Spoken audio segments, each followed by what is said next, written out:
Sir इस video में हम पहले बात करना चाहेंगे कि what is the objective of marriage. शादी का ऑब्जेक्टिव क्या होता है। जिन लोगों के जहनों में अभी तक शादी का ऑब्जेक्टिव क्लियर नहीं हुआ वो शादी के बारे में सोचा मत करें। तो पहले हम मेल कैंडिडेट्स मर्द हजरात से बात कर लेते हैं, लड़कों से बात कर लेते हैं कि भाई शादी का ऑब्जेक्टिव क्या है। सर एक हदीस है जिस हदीस के हवाले से ये बात आपको कही गई है मुसलमानों को खासकर, कि जो निकाह की ताकत रखते हुए निकाह ना करे उसका मुझसे कोई ताल्लुक नहीं, ये आप सल्लल्लाहु अलैहि वसल्लम ने फरमाया है। मैं भी कोई इतना मजहबी नहीं हूं, मतलब बात आती है कि भाई हम भी कोई इतने मजहबी नहीं है। बेशक मुसलमान हैं, आप ही की तरह के मुसलमान हैं एग्जैक्टली, जो शादी करते वक्त कहते हैं कि हम शरीफ लोग हैं और हमारा ताल्लुक शरीफ खानदान से है, बाकी तमाम गुनाह उनके चल रहे होते हैं। तो ऐसा नहीं है कि मैं कोई बहुत दूर का इंसान हूं, हमें एग्जैक्टली पता है आपके हालात क्या हैं। मेरे पास जब कोई क्लाइंट आता है और वो मुझसे पूछता है कि अहमद भाई वो मैं ये जानना चाह रहा था कि मुझे आप जो रिश्ता बताएंगे तो वो नमाजी तो होगा, वो परहेजगार तो होगा, वो ये तो होगा, ये तो होगा, वो बड़ी क्वालिटीज उसने गिन के बैठा हुआ होता है वो शख्स। तो अभी भी हमारे पास एक साहब आए थे, तो उन्होंने कहा कि भाई जो आप मुझे रिश्ता बताएंगे वो उसकी ऑथेंटिसिटी कह लें, उसकी शराफत कह लें, उस लड़की की शराफत में कैसे जज करूं। तो मैंने कहा भाई आप एक बात सुने, जो रिश्ता भी आपको बताया जाए आपने उसको आंखें बंद करके हां कहनी है। कहने लगे क्या मतलब हुआ। मैंने कहा सर इसका मतलब बड़ा सीधा सा है कि आपको अगर वो रिश्ता थोड़ा सा भी समझ में आता है ना, रत्ती बराबर भी, आप उसको हां बोल देंगे। कहने लगे क्यों। मैंने कहा जहां मैं खड़ा हुआ हूं मैं इतना अच्छा मुसलमान हूं नहीं जितना आप अपने आप को बताते हैं, शादी के वक्त जितना आप नेक बन जाते हैं मैं उतना तो नहीं हूं, मगर तब भी कुरान पाक में एक बात लिखी है, कुरान पाक में यह बात बताई गई है कि सुथरों को सुथरियां, मैलों को मैलियां, या दूसरे अल्फाज में यह कहा जाए कि जिस तरह के आप हैं आपका जोड़ा एग्जैक्टली उसी तरह का बनाया जाएगा।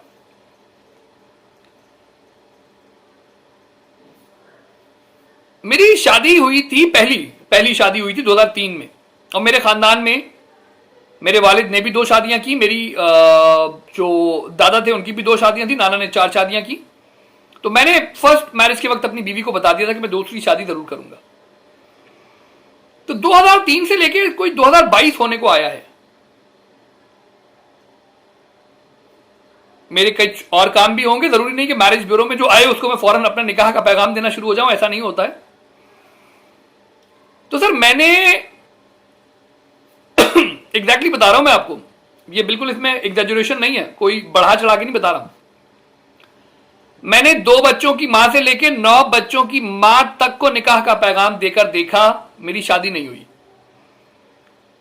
2 बच्चों की मां से लेकर 9 बच्चों की मां तक ने मुझे पसंद किया, मेरी शादी नहीं हुई। इसका मतलब क्या हुआ। आप बोलेंगे अजीब बात है भाई, आप 40+ हैं, वो लड़कियां भी 40s में थी, कोई 35 में थी, कोई 30s में थी, शादी नहीं हुई। तो अल्लाह ताला ने एक इंसान का जोड़ा जरूर रखा है और वो जोड़ा बिल्कुल इंसाफ की बिना पर बनाया गया है, जो आपके आमाल हैं उनके हिसाब से बनाया गया है। तो मैंने हर बार भी अगर किसी को हां बोला, लड़की ने भी हां बोला, तब भी शादी नहीं हुई, क्योंकि कानून कुदरत इसमें अप्लाई हो जाता है। कानून कुदरत क्या कहता है कि जो मेरे आमाल हैं मुझे जो मिलनी है, अगर आप उस कुरानी आयत का तर्जुमा सही तरह समझ जाएंगे कि जो मेरे आमाल हैं मुझे जो मिलनी है वो बिल्कुल एग्जैक्टली वही लड़की मिलनी है जिस तरह के मेरे आमाल हैं, आपको भी इसी तरह से वही मिलनी है। फिर कुछ लोग सोचते हैं कि भाई हमने बहुत कुछ करने के बाद अहमद भाई माफी मांग ली थी, तो मैं कहता हूं उस मौलवी की बातों पे यकीन मत करो जो मौलवी कहता है कि आपको माफी मिल जाएगी, क्योंकि जब आपको माफी मिलेगी तो वो जो लड़की है उसने भी जो गुनाह किए हैं वो भी उसको माफी मिल जाएगी, और अल्लाह पाक इंसाफ पसंद भी हैं। तो आपने गुनाह किए, लिव इन रिलेशनशिप में रहे, या वैसे ही कुछ गुनाह आप करते रहे, और वहां से वो लड़की भी उतनी ही गुनाहगार थी, आपने माफी मांगी, उसने माफी मांगी, जोड़ा बन गया, आपको मिल गई। इसको सुन के मर्द हजरात बहुत गुस्सा कर जाते हैं, कहते हैं ऐसा कैसे हो सकता है कि हम ने जो तमाम इतने काम किए, हमें वही लड़की मिलेगी सर। तो बिल्कुल आपको एग्जैक्टली वही लड़की मिलनी है। तो आपने जब अहमद मैचमेकर को कनेक्ट करना है तो मैं तमाम मर्द हजरात से गुजारिश करूंगा कि वो किसी भी लड़की में मीन मेख निकाले बगैर थोड़ा सा भी अगर उनको समझ में आए ना कि भाई ये लड़की हमारे लायक है, तो वो उसको हाँ बोलेंगे, हाँ जी हम अहमद भाई शादी को तैयार हैं। और फिर देखें कि कानून कुदरत क्या कहता है। आप यकीन जाने कानून कुदरत कभी भी आपके साथ ऐसा काम नहीं करेगा जो बाद में लॉजिकल साबित ना हो।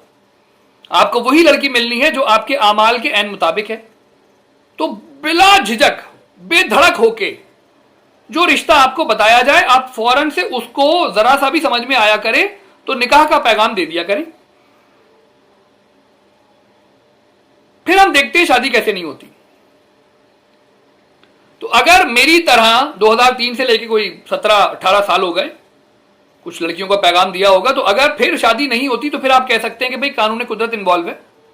अदरवाइज आपने हर रिश्ते को अगर देख के, ये लड़कियों के हवाले से भी मैं कहूं कि अगर आपने हर रिश्ते से कम्युनिकेट करने से पहले ही मना कर दिया है और फिर आप कहती हैं हमारी शादी नहीं होती, तो नहीं, आपने अल्लाह की रजा को कभी देखा ही नहीं।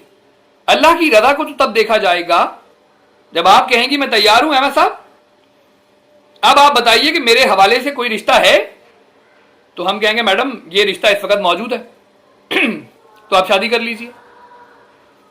अब हम बताते हैं थोड़ा थोड़ा आगे आते हुए कि भाई हमारे पास पाकिस्तानियों के हवाले से, इंडियंस के हवाले से, खासकर जब वो मुसलमान हैं, पाकिस्तानी या इंडियन खासकर जब वो मुसलमान हैं, तो हमारे पास दुबई से भी रिश्ते मौजूद हैं और बेतहाशा रिश्ते मौजूद हैं। और शादी करने वाले को एक रिश्ता बहुत होना चाहिए। हम तो यहां पे 36 वेरीफाइड रिश्ते बताने की फीस चार्ज कर रहे होते हैं, शादी आपकी नहीं करवाते। हम जब आपसे फीस चार्ज करते हैं तो वो कहीं भी इस नियत से नहीं ली गई होती, ना ये बताकर ली गई होती है कि हमने आपकी शादी करवानी है। हमने आपको 36 वेरीफाइड रिश्ते बताने। और कोई सीरियस अगर कोई सीरियस हो तो उसको एक वेरीफाइड रिश्ता बहुत होना चाहिए।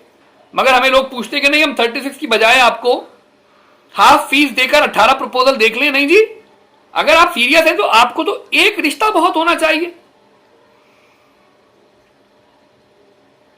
10-12 साल हो गए, $300 या इक्विवेलेंट अमाउंट चार्ज करते हैं, आपको 36 वेरीफाइड रिश्ते बता देते हैं। शादी करने वाले करते हैं, शादी करने वाले नहीं जिन्होंने करनी है, जिन्होंने सिर्फ रिश्ते देखने हैं, वो रिश्ते देखते रह जाते हैं, वो कभी शादी नहीं करते। और मैंने ये देखा कि जिन्होंने भी 36 वेरीफाइड रिश्ते कंप्लीट किए हों, उन्होंने कभी शादी नहीं की। वो आए ही इसी ऑब्जेक्टिव से थे कि हम रिश्ते देखते रहें, एक के बाद दूसरा, दूसरे के बाद तीसरा, चौथा, पांचवा।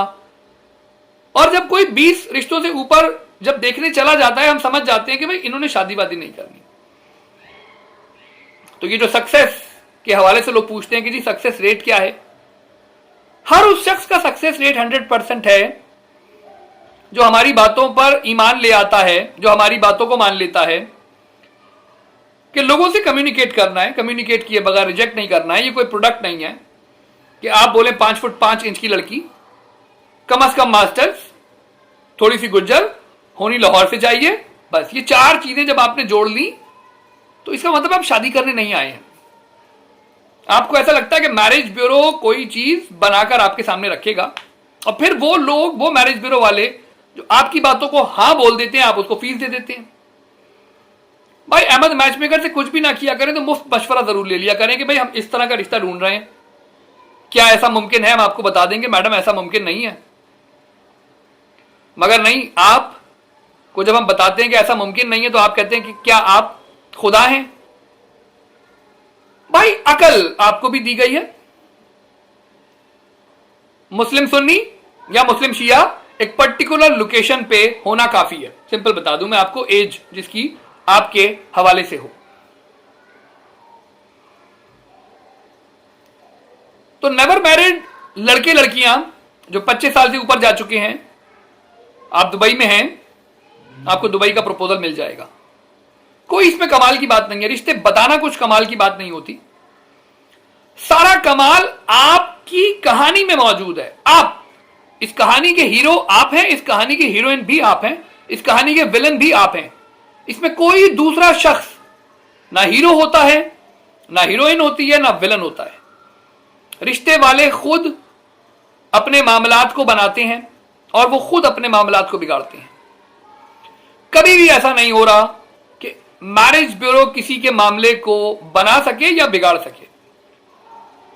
मैरिज ब्यूरो की लिमिटेशन को समझना जरूरी है। कभी मैरिज ब्यूरो को इस तरह अप्रोच ना करें कि मैरिज ब्यूरो वाला मेरी शादी करवाएगा। वो सिर्फ एक काम कर सकता है कि आपको मोटी रिक्वायरमेंट के हिसाब से, आपकी रिक्वायरमेंट, आपकी ख्वाहिशात तो कभी पूरी नहीं होगी। आप जब हम, कई बार ऐसा होता है कि रिश्ते जब बताते हैं लोगों को, तो अगर 10 रिश्ते बताए गए हैं, हमारा काम होता है 3 to 7 प्रपोजल पर मंथ बताना।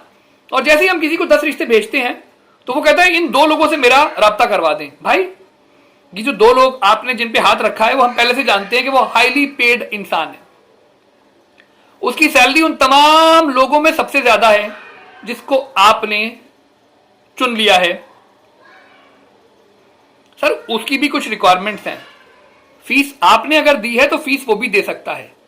फीस देने की बिना पर आपकी शादी नहीं होगी, यह बात आपने थोड़ी सी कान खोल के सुननी है।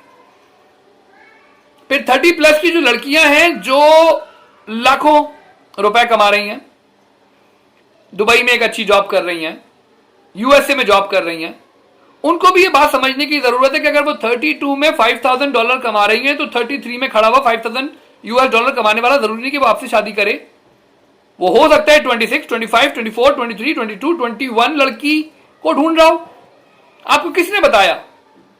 तो आपको ये समझना होगा कि अगर आपने फैमिली रेस करनी है तो 30+ में अगर आप खड़ी हुई हैं तो ये आखिरी एजेस चल रही हैं। शादी के ऑब्जेक्टिव को पहचानें, अपने आप से पूछें पहले कि what is the objective of marriage. Madam, मेरे हिसाब से तो ऑब्जेक्टिव ऑफ मैरिज ये होता है कि आपने अगर अपनी फैमिली में बच्चे पैदा करने हैं, हलाल, उनको रेस करना है, तो आप शादी करें। अदरवाइज तो आज की तारीख में मैं बयान नहीं कर सकता कि पाकिस्तानी माशरा जो खासकर जिस तरफ जा रहा है, तो वहां पे लोगों को शादी का मकसद ही नहीं पता। वो सोचते हैं शादी का फायदा क्या है। मैं साहब, लिव इन रिलेशनशिप में हम रह रहे हैं, वो स्टूडेंट वीजा पर आई थी, हम दोनों साथ रहते हैं। और ये ऑस्ट्रेलिया में मैंने जब देखा, ऑस्ट्रेलिया के अंदर अगर हमें कोई लड़का अप्रोच कर लेता है कि वो शादी करना चाहता है तो उसको एक लड़की देना मुश्किल हो जाता है जो सीरियसली उस लड़के से बात कर सके शादी के हवाले से। तो मैं ऑस्ट्रेलिया में भेजी गई लड़कियों के हवाले से लोगों को बताऊं कि काइंडली उन लड़कियों की शादी, इस वीडियो को देखते ही आप बोलें कि बेटा 1 साल के अंदर अंदर तुमने शादी कर लेनी है। अगर वो 1 साल के अंदर भी शादी करने को तैयार नहीं है जबकि उसको पीआर मिल चुकी है, तो मैं आपको बयान नहीं कर सकता कि वो किन कंडीशंस के अंदर मौजूद है। कोशिश करें, लड़कियों को ये बात समझाएं, चाहे वो दुनिया में कहीं पर भी हो। ये पर्टिकुलरली मैंने ऑस्ट्रेलिया की बात तो कर दी, उसका ऐसा मतलब नहीं है कि बाकी तमाम जगहों पे जन्नत में जाने वाले मौजूद हैं। सर, बच्चे को बताएंगे कि बेटा पढ़ाई कर रही हो, बिल्कुल करो। शादी तुम्हें आने वाले 12 महीनों के अंदर अंदर कर लेनी है। अदरवाइज हम कोई गांव से, शहर से, गली से, मोहल्ले से, चौराहे से कोई भी शख्स लेकर आ जाएंगे जिससे आप शादी कर लीजिएगा। लोग निकाह की बरकत को समझने को तैयार नहीं है। निकाह की अपनी बरकत है, निकाह के अपने बेनिफिट्स हैं, मगर लोग आज इन चीजों को पसे पुश डाल चुके हैं। वालिदैन अप्रोच करते हैं, वो कहते हैं कि भाई अहमद साहब, हमारी बेटी अब $8,000 कमा रही है, तो आप बताएं ना इसका रिश्ता कैसा होना चाहिए। भाई, कोई भी एक आम आदमी जो एटलीस्ट ग्रेजुएट है, यूएसए में मौजूद है, शादी करना चाहता है, आप उससे पूछें, उसके खानदान की हिस्ट्री ले लीजिए कि क्या उसके वालिद ने तलाक दी थी। यानी मैं आज की तारीख में अपना सर पटक लेता हूं कि डिवोर्सी हजरात को पाने के लिए लोग इतना बेचैन हो रहे होते हैं। तो आप शादी, काइंडली मैं बताऊं, आपकी बेटी बहुत कामयाब हो गई, अब उसकी शादी हो जानी चाहिए। ये आपने अगले को बताना है कि बेटा अब शादी तुमने कर लेनी है। तुमने मतलब तुम्हें प्रोफाइल भेजी गई, बट नहीं जी अहमद साहब, कोई प्रोफाइल उसके लेवल की नहीं है भाई। इतना आपने पढ़ाया, क्या जरूरत थी उसको इतना पढ़ाने की कि जहां जाकर कोई भी लड़का उसके बराबरी ना कर सके। और लड़की को यह समझाया जाएगा कि बेटा तुम्हें पढ़ाने का मकसद यह नहीं था कि तुम दुनिया में अब किसी से शादी ना करो। ये कतन मैं नहीं समझता किसी भी वालिदैन का ये मकसद था।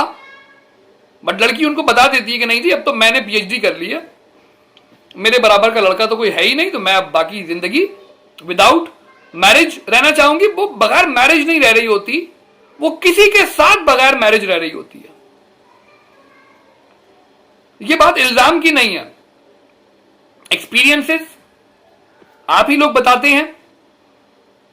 आप अकेले नहीं हैं जो इस वीडियो को देख रहे हैं, बेतहाशा लोग हैं जो इस वीडियो को देखेंगे, जो उसके बाद हमें कनेक्ट करेंगे, जो हमें बताएंगे कि अहमद साहब जो आप कहते हैं वो सही कह रहे थे, और जहां पे हम गलत होते हैं वहां पे लोग बताते हैं। और बहुत से बहुत क्या कहेंगे आप, जहां पे आपको कुछ ज्यादा एतबार होगा कि नहीं पांचों उंगलियां बराबर नहीं है। पाकिस्तान के अंदर नवाज शरीफ, जरदारी, अल्ताफ हुसैन, इमरान खान को आजमाने के बाद इस नतीजे पर अब पहुंच जाना चाहिए कि पाकिस्तान में ये रूल अप्लाई नहीं होता कि पांच उंगलियां बराबर नहीं है। पाकिस्तान में पांचों उंगलियां बराबर हैं। हर आर्मी चीफ रिटायरमेंट के बाद बैरून ममालिक की राह लेता है, तो पांचों उंगलियां बराबर हुई ना। इसी तरह से चीफ जस्टिस वो भी रिटायरमेंट के बाद बैरून ममालिक की राह लेता है। तो बताने का मकसद यह हुआ कि सर लड़कियों को समझाना इस वक्त बहुत जरूरी हो गया है कि बेटा तुम्हें इसलिए हमने नहीं पढ़ाया था कि तुम अब अपनी ही शादी को अपनी ही कामयाबी से नाकाम बना दो, क्योंकि तुमने जिंदगी में इतनी कामयाबियां हासिल कर ली हैं कि अब बाकी कोई लड़का तुम्हारे लेवल पे रहा ही नहीं है। तो किसने कहा था तुम्हें इतना पढ़ने का। अब बात कर लेते हैं अमेरिका से आए हुए लड़कों की। अमेरिका कनाडा में आज की तारीख में वो लड़के मौजूद हैं जिनकी तादाद बढ़ती जा रही है, जिनके वालिदैन उनकी शादी होने नहीं दे रहे। उनको मैं हमेशा एक ही सजेशन देता हूं कि भाई या तो अपनी इनकम का एक पार्ट बता दोगे वालिदैन को कि भाई this much amount of money you will get for the rest of your life. वरना 26 साल में अगर किसी लड़के की अच्छी सैलरी हो जाती है, 27 में हो जाती है, 28 में, 30 में, तो उसके वालिदैन आप बता देते हैं कि तुम्हारी शादी हम करेंगे, बट कहां करेंगे वो हम सोच के बताएंगे कहां करेंगे। उसकी शादी नहीं होने दे रहे होते, जिसकी बुनियादी वजह उसकी अपनी इनकम। अगेन तो लड़कियों की कामयाबी के बाद, तो जब लड़कियां कामयाबी हासिल कर लेती हैं तो वो अपनी ही कामयाबी को अपनी शादी में नाकाम होने के लिए इस्तेमाल करती हैं। दूसरी जानिब लड़कों की जो हाई इनकम्स हैं, जो हाई सैलरीज हैं, $5,000 से कम अगर कमा लेता है एक लड़का 30 साल से कम उम्र में, वो चाहे दुनिया में कहीं पर भी हो, आई रिपीट 30 साल से कम उम्र का लड़का अगर $5,000 या इक्वल अमाउंट से ऊपर कमा लेता है तो वालिदैन की पहली कोशिश ये होती है इसकी शादी नहीं होने दी जाए। और अब ये लड़का भी समझने को तैयार नहीं हो रहा होता कि नहीं यार ऐसा कैसे होगा अहमद साहब, वो बड़ा मुतनफिर आप तो हमें कर रहे हैं। सर शादी करनी है आपने, जरूरी नहीं कि अहमद मैचमेकर को आप फीस देंगे तो शादी होगी। जिस वक्त आपने सोच लिया कि आपने शादी करनी है आपकी शादी हो जाएगी। किसने कहा कि अहमद मैचमेकर को पैसे दिए बगैर आपकी शादी नहीं होगी। शादी आपकी जरूर होनी है, प्रोवाइडेड कि आप सीरियस हो जाएं अपनी शादी में, आपकी शादी हो जाएगी, इसमें कोई कमाल नहीं है।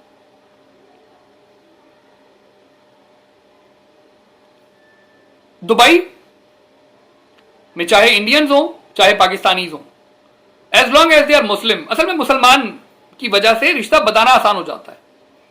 एक पर्टिकुलर रिलीजन पे जब इंसान काम कर रहा होता है कि भाई मुस्लिम सुन्नी है, उर्दू स्पीकर है, पंजाबी है या हिंदी स्पीकर है, उसको रिश्ता देना बड़ा आसान हो जाता है। ऐसा नहीं है कि हिंदू हमारी वेबसाइट पे अप्रोच नहीं कर रहे, हिंदू हमारे फॉर्म फिल नहीं कर रहे, हम सजेस्ट नहीं कर रहे होते उनको, क्योंकि फीस लेना अगर मकसद होता सबसे, तो हम कहते कि नहीं जी हिंदू हजरात भी फीस जरूर दें, उनको हम फीस देने का सजेशन नहीं दे रहे होते। किन लोगों को हम रजिस्टर्ड कर लेते हैं, किन लोगों से हम फीस चार्ज कर लेते हैं, किन लोगों को रिश्ते देने को तैयार हो जाते हैं, मोटी मोटी बातें बता देते हैं कि नंबर 1 तो आपने हमारी वेबसाइट पे एक फॉर्म फिल करना होता है, जैसे आपने फॉर्म फिल किया होता है उसके बाद आप व्हाट्सएप पे कनेक्ट हो जाते हैं। व्हाट्सएप पे कनेक्ट होने के बाद हम आपसे पूछते हैं maximum age acceptable, minimum qualification required, और जिन लोगों की कोई स्पेशल रिक्वायरमेंट नहीं होती और स्पेशल रिक्वायरमेंट क्या होती है जी, मैंने पीएचडी किया है, मुझे लड़की पीएचडी ही होनी चाहिए। भाई जिस वक्त आप पीएचडी कर रहे थे उस वक्त आपको वहीं से ढूंढ लेनी चाहिए थी। मैं डॉक्टर हूं एमबीबीएस, मुझे अब एमबीबीएस डॉक्टर ही चाहिए। मैडम जिस वक्त आप वहां पे पढ़ रही थी उस वक्त कई लड़के मौजूद थे, अगर किसी ने आपको प्रपोज करना होता ना, कर चुका होता। इसका मतलब है कि आपका वो लेवल बन नहीं पाया। मोहब्बत को इतना बदनाम ना किया जाए, लव मैरिजेस को इतनी बुरी आंख से ना देखें। घूम फिर के उन लोगों ने निकाह किया होता है, सही टाइम पे किया होता है। तो लव मैरिजेस को बुरी आंख से देखना बंद करें। As long as somebody is doing निकाह, वो हलाल काम कर रहा है, चाहे मोहब्बत में कर रहा है, वो तब भी हलाल रहेगी। और अगर आप निकाह ना करते हुए कुछ भी कर रहे हैं, वो हराम के जुमरे में आ रहा है। अनफॉर्चुनेटली, बदकिस्मती से पाकिस्तानी माशरे में इस वक्त हो कुछ यूं रहा है कि लड़कियां हराम काम करने से पहले अपने वालिदैन से नहीं पूछ रही। ये मेरी अपनी कई बार मैंने एक्सपीरियंस किया, और अभी लास्ट टाइम तो शायद वो खातून भी या वो खातून भी देख रही हो कि हराम काम करने से पहले वो नहीं पूछती अपने वालिद से, कभी भी नहीं पूछती। बट जैसे ही बात निकाह की आती है, निकाह का पैगाम सामने लड़का पेश करता है, तो वो कहती है मेरे वालिद साहब कहेंगे तो मैं निकाह करूंगी, अदरवाइज तुमसे निकाह नहीं करूंगी। कुछ फिल्मों से मुतासिर हो जाते हैं हम लोग। इसीलिए कहा गया है कि इस्लाम में मुकम्मल दाखिल हो जाओ, इस्लाम में पूरे के पूरे दाखिल हो जाओ। हाफ हार्टेड अटेम्प्ट जो है ना, ये मुनासिब नहीं है। कई बार अगर दो लोग निकाह कर लेते हैं, चाहे उनकी उम्र कम होती है, बालिग हो चुके होते हैं, पूरा माशरा, मैं उन लोगों के नाम नहीं लेना चाहूंगा, पूरा माशरा उनका दुश्मन बन जाता है। जबकि दूसरी जानिब ऑस्ट्रेलिया में शादी करवाना, किसी लड़की का रिश्ता अगर गलती से वो फॉर्म फिल कर भी देती है, ऑस्ट्रेलिया में किसी लड़के को लड़की देना निकाह के हवाले से आज की तारीख में नामुमकिनात में से हो गया है। क्योंकि वो लड़कियां जब वहां पे जाती हैं पढ़ने के हवाले से, खासकर वो लड़कियां जो अकेले गई होती हैं, उनकी शादी करवाना नामुमकिनात में से है। क्योंकि उन्हें ऐसा लगता है कि शादी साथ में रहने का नाम है, साथ में तो हम रह ही रहे हैं किसी ना किसी के, और ऐसा क्या हो जाएगा। उन्हें ये बात उनके जहन से निकल चुकी होती है। सर वो लड़कियां जो पीआर लेके बैठी हुई हैं, जो सिटीजनशिप लेके बैठी हुई हैं, मैं आपको बताऊं कि अगर वो चाहे डिवोर्सी है, वो चाहे नेवर मैरिड है, नेवर मैरिड लड़की को तो आप सीधा सा बता दें कि देखो भाई, तुमने शादी विद इन 12 मंथ्स करनी है। तुम्हारी पीआर हो चुकी है या टीआर हो चुकी है या सिटीजनशिप अप्लाई हो चुका है और तुम नेवर मैरिड हो, तुम्हारी शादी आज की तारीख में हो जानी चाहिए। What is the reason? खासकर ये वो लड़कियों की बात कर रहा हूं जो अकेले रह रही हैं ऑस्ट्रेलिया में, कनाडा में, दुबई में। उनके वालिदैन को ये बात समझनी चाहिए कि शादी का होना जरूरी है। अगर शादी नहीं हो रही तो सवाल आपसे भी पूछा जाएगा कि शादी क्यों नहीं हुई। नेवर मैरिड लड़कों को, नेवर मैरिड लड़कियों को शादी की तरफ लाना उनके वालिदैन का काम है, उनके दोस्त अहबाब का काम है।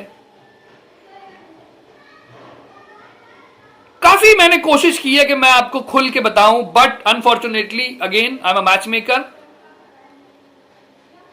अगर मैं तमाम चीजें आपको बता दूंगा तो हो सकता है कि आप, सर यहां फॉर्म मौजूद है, आप फॉर्म फिल करें। अहमद मैच मेकर को हायर करना चाहें, अहमद मैच मेकर को हायर करें, क्योंकि हमारे पास आपकी सीरियसनेस को मेजर करने के लिए we have only one point. Anyone who is looking for proposal, simply या तो वो खुद जाके कहीं शादी कर ले। हम रिश्ते तभी बता पाते हैं जब हम फीस चार्ज करते हैं, आपको रिश्ते बताना शुरू हो जाते हैं। शादी नहीं करवानी हमने, कम्युनिकेशन का ब्रिज बनना है लोगों के दरमियान, और वो लोग जो कम्युनिकेशन पे यकीन रखते हैं उनकी शादियां हो जाती हैं। बट अनफॉर्चुनेटली लोग शादी का ऑब्जेक्टिव भुला बैठे हैं। अगर आप पूरी दुनिया इस वक्त पाकिस्तान से चाहे लड़कियां हो जी हमें अमेरिका जाना है, भाई अमेरिका में 4 साल लग रहे हैं इस वक्त। इमिग्रेशन में 3 से 4 साल लग जाते हैं। तो अगर आप 26 साल की हैं, 4 साल बाद आप 30 साल की हैं, उससे बेहतर मैं अमेरिका में रहने वालों को भी सजेस्ट करूंगा कि वो अमेरिका में ही शादी करें। कनाडा में रहने वाला कनाडा में शादी कर ले, बहुत से बहुत यूएसए के अंदर से हमारे साथ प्रपोजल देख ले। शादी करना जरूरी है, बट यहां पे दूसरी बदकिस्मती ये है कि अगर लड़की की उम्र जो है 24 साल 23 साल है, तो फिर वो इतने ज्यादा उसके अंदर पॉइंट ऐड कर देते हैं कि अगेन उसकी शादी नामुमकिनात में रख देते हैं, और वो कोशिश करते हैं लड़की के वालिदैन भी कि इसकी उम्र पहले गुजर जाए। जब तक उम्र नहीं गुजरी है तब तक हम टफ तरीन रिक्वायरमेंट के साथ अहमद मैचमेकर को कांटेक्ट करेंगे। क्या रिक्वायरमेंट होती है टफ तरीन? अहमद साहब, लड़की ने अब ये कर लिया है, तो लड़के ने भी ये किया हुआ हो, फिर हम आए थे इस्लामाबाद से, इस्लामाबाद का ही होना चाहिए, लड़की 5 फीट 5 इंच की है, तो कम अज कम 5 फुट 11 इंच से ऊपर का लड़का होना चाहिए। भाई ये कोई फैक्ट्री थोड़ी है जहां पे आपने कोई हमें बताया कि ये चीजें डालो और निकाल कर एक लड़का दे दो। तो वो लोग जो हमें अप्रोच करते हैं इस नियत के साथ कि ये कोई फैक्ट्री है, नहीं, उनकी शादियां ना होती हैं, ना कोई करवा सकता है। सर यहां फॉर्म मौजूद है, आप फॉर्म फिल कीजिए। कोशिश करें निकाह को प्रमोट करें, शादी करें। डिवोर्सी हजरात, खासकर डिवोर्स खवातीन, थोड़ी अपनी रिक्वायरमेंट्स को थोड़ा नीचे लाएंगी। 30 प्लस की लड़कियों को समझना होगा कि मैडम शादी होनी होती ना, आपकी इन रिक्वायरमेंट के हिसाब से अभी तक हो चुकी होती, आप भी थोड़ी अपनी रिक्वायरमेंट पे सोचेंगी। रिक्वायरमेंट में ये होना बहुत है कि लड़का आपकी एज से थोड़ा सा प्लस में हो, anyone who is willing to accept you, शादी करें, जिंदगी को आगे बढ़ने दें। बगैर समंदर में उतरे उसकी गहराई का अंदाजा लगाती रहती हैं आप साइड में खड़े होके कि हमें रिश्ता नहीं मिल रहा, शादी नहीं हो रही। रिक्वायरमेंट को थोड़ा सा नीचे करना पड़ेगा, वर्ड कॉम्प्रोमाइज को स्टडी करना पड़ेगा। जो लड़कियां भी कॉम्प्रोमाइज कर लेती हैं उनकी शादी हो जाती है, जो नहीं करती उनकी शादी ना होती है ना चलती है। सर मैंने कोशिश की है आपको जिस हद तक बता सकूं बताने की, उसके बाद भी अगर आपको चीजें समझ में नहीं आए मैं कुछ नहीं कह सकता। यहां पे एक फॉर्म मौजूद है, वो फॉर्म जरूर फिल कीजिएगा। चाहें तो अपनी जो रिक्वायरमेंट्स हैं वो हमें आप ईमेल कर सकते हैं, व्हाट्सएप कर सकते हैं। रिक्वायरमेंट जितनी नीचे होंगी उतना ही आपकी शादी आसान होगी, और हम तभी फीस ले रहे होते हैं। अगर आपकी बहुत कोई हाई रिक्वायरमेंट्स हैं और जहां 3 से 4 पॉइंट आप ऐड कर लेते हैं ना कि नहीं जी एजुकेशन तो कोई बड़ी रिक्वायरमेंट है नहीं हमें साहब, फिर हाइट तो हमारी बेटी की हाइट 5 फीट 5 इंच है, तो लड़का तो इससे ऊपर ही होना चाहिए। फिर हम इस्लामाबाद में है तो इस्लामाबाद का लड़का हो जो कनाडा में रह रहा हो। भाई ये 4 रिक्वायरमेंट हो गई, 4 रिक्वायरमेंट हो गई डिफरेंट। शादी को आपने खुद मुश्किल कर दिया है। अपनी रिक्वायरमेंट को नीचे लाएं, शादी को आसान बनाएं। सक्सेस रेट रिश्ता करने का या रिश्ता हो जाने का आपके अपने हाथ में है। कोई मैरिज ब्यूरो आपकी शादी को रोक कर नहीं बैठा हुआ। फॉर्म फिल कीजिए, व्हाट्सएप पे कनेक्ट करें। फॉर्म फिल किए बगैर भी जो लोग सोचते हैं ना कि भाई अहमद साहब हम आपसे डिस्कस कर लें, उनकी शादियां भी मैंने होते हुए नहीं देखी, वो भी खेल कूद करने आए हुए होते हैं, ना हम उनको सीरियस लेते हैं ना उनकी शादियां होती हैं। फॉर्म फिल करना जरूरी है। फॉर्म फिल किए बगैर जो लोग हमसे कनेक्ट हो रहे होते हैं नॉन सीरियस ही होते हैं, कहते हैं पूरी वीडियो देखी हमने तब भी फॉर्म फिल नहीं किया। हम समझ जाते हैं कि ये इंसान ढीठ है शादी करने में भी, और वैसे भी ये नफ्सियाती है थोड़ा सा नहीं काफी, कि पूरा वीडियो देखने के बाद अगला कहता है वीडियो हमने पूरी देखी है मैं साहब, बट मैंने सोचा मैं आपसे डिस्कस कर लूं, थोड़ा फॉर्म नहीं फिल करूंगा मैं, पहले मैं आपसे डिस्कस करूंगा। तो सर हम भी बता दें कि आपने शादी वादी नहीं करनी। अगर आपने फॉर्म फिल नहीं करना ना, फीस जरूर लेते हैं, बट फॉर्म फिल करने के बाद आपके फॉर्म को देखते हैं, फिर ये बताते हैं कि आपके लिए क्या बेहतर है क्या नहीं। फॉर्म जरूर फिल कीजिएगा। कोशिश करें नॉर्मल लोगों में खड़े हों, फॉर्म फिल करें, हमसे व्हाट्सएप पे कनेक्ट हो जाए, फिर ये बात देखी जा सकती है कि फीस देनी है या नहीं देनी है। विदाउट फिलिंग फॉर्म डिस्कशंस बंद कीजिए मैरिज ब्यूरो के साथ। अल्लाह हाफिज, बहुत शुक्रिया, थैंक यू, खुदा हाफिज।